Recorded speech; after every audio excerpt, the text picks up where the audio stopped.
प्रश्न कौन सा? प्रेमचंद ने हिंदी में पहली बार गांव और कृषक जीवन को अपने उपन्यास लेखन का केंद्रीय विषय बनाया और गोदान के माध्यम से उक्त औपन्यासिक दृष्टि की सांस्कृतिक समीक्षा प्रस्तुत कीजिए। लिखिए नंबर 1। जब प्रेमचंद ने हिंदी उपन्यास लेखन में प्रवेश किया,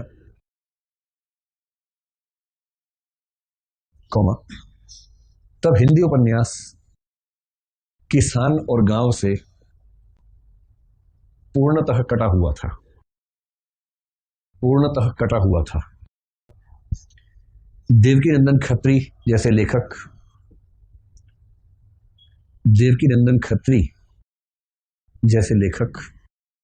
चंद्रकांता जैसे तिलस्मी उपन्यास लिख रहे थे। नाम चमकाते रहिए बीच बीच में, इसी दिन काम आने वाले, इसके बाद काम नहीं आएंगे जीवन में कभी। चंद्रकांता जैसे तिलस्मी अयारी उपन्यास लिख रहे थे, तो गोपाल राम गहमरी जैसे लेखक सरकटीलाश उसी उपन्यास जैसे जासूसी उपन्यास,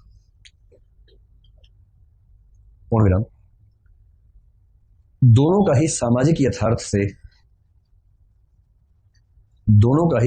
यथार्थ से पूरा कटाव था।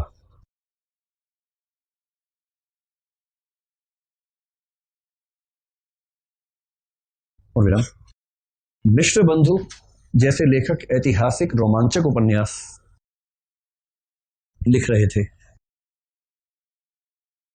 मिश्र एंड ब्रदर्स हिंदी साहित्य में है, 3 भाई थे ये। मिश्र बंधु जैसे लेखक ऐतिहासिक रोमांचक उपन्यास लिख रहे थे, किंतु यथार्थ उनमें भी नहीं था, बल्कि किंतु समाज उनमें भी नहीं था। विस्मयबोधक चिन्ह। थोड़ा बहुत सामाजिक यथार्थ सुधारवादी उपन्यासों में था,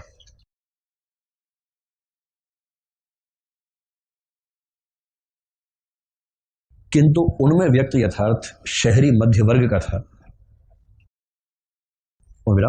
श्रीनिवास दास का परीक्षा गुरु और श्रद्धाराम फिल्लौरी का भाग्यवती ऐसे ही उपन्यास थे।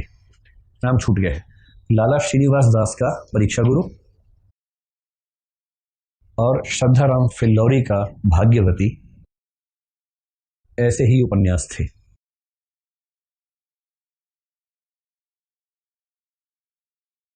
ये भूमिका है। अब आई नंबर 2 पर। प्रेमचंद ने महसूस किया कि हिंदी उपन्यास हिंदी समाज का प्रतिनिधित्व नहीं करता है।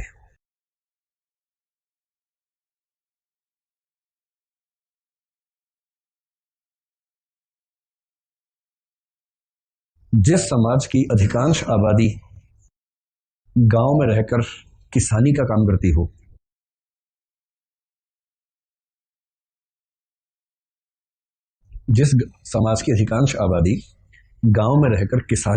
करती हो,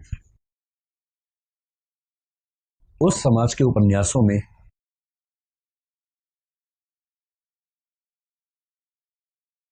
गांवों और किसानों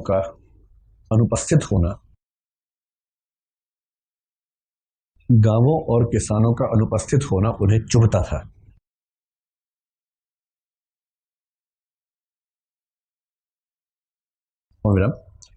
यही कारण है कि प्रेमाश्रम और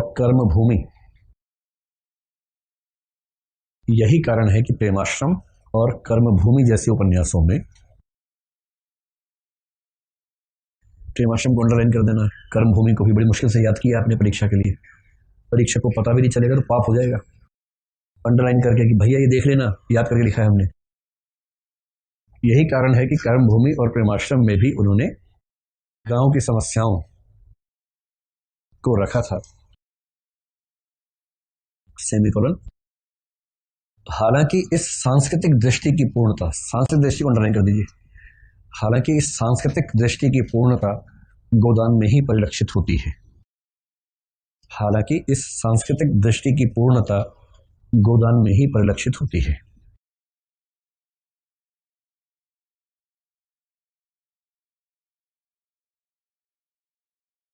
नंबर तीन में लिखिए गोदान के गांव के चरित्र समस्याएं आदि पर लिखें। गोदान ग्रामीण जीवन का महाकाव्य है, इस पर लिखना है आपको।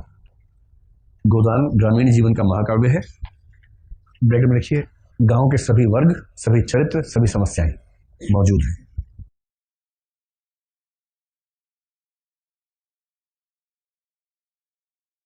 नंबर 3 लिख लेंगे। अब नंबर 4 पर आइए, निष्कर्ष जैसा कुछ बना लीजिए। कहना गलत नहीं होगा कि प्रेमचंद ने हिंदी उपन्यासों की संस्कृति को ही बदल दिया है।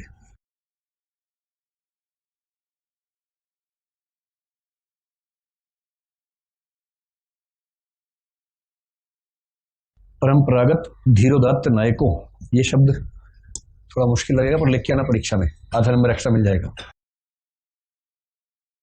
धीरोदात्त, परंपरागत धीरोदात्त नायकों को हटाकर होरी को उस बिंदु पर खड़े कर देना, होरी को उस बिंदु पर खड़ा कर देना। डैश, हाइफन नहीं, डैश। डैश छोटा होता है कि बड़ा होता है? बड़ा। यह वह सांस्कृतिक दृष्टि है, फिर सांस्कृतिक बीच में ले आओ किसी तरह से। यह वह सांस्कृतिक दृष्टि है जो लोकतंत्र का निर्माण करती है,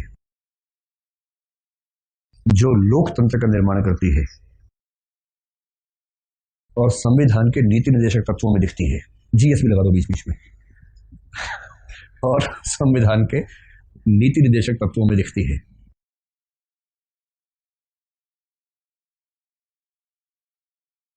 इसी दृष्टि का परिणाम है कि अन्य बहुत से लेखक गांवों की ओर उन्मुख हुए। शिव पूजन सहाय का देहाती दुनिया हो या रेणु का मेला आंचल,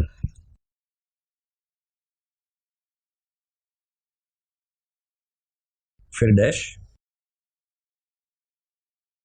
ये सभी महान कृतियां उसी सांस्कृतिक दृष्टि का विस्तार हैं। ये सभी महान कृतियां उसी सांस्कृतिक दृष्टि का विस्तार हैं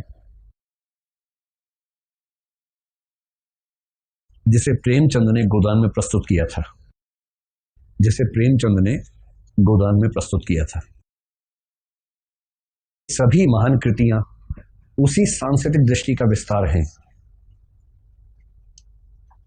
ये सभी महान कृतियां उसी सांस्कृतिक दृष्टि का विस्तार हैं जिसे प्रेमचंद ने गोदान में प्रस्तुत किया था। तो लिखिए जब तक सूरज चांद रहेगा प्रेमचंद का नाम रहेगा। ठीक है, वैसे तो काफी होना चाहिए। अरे ठीक ठाक हो गई।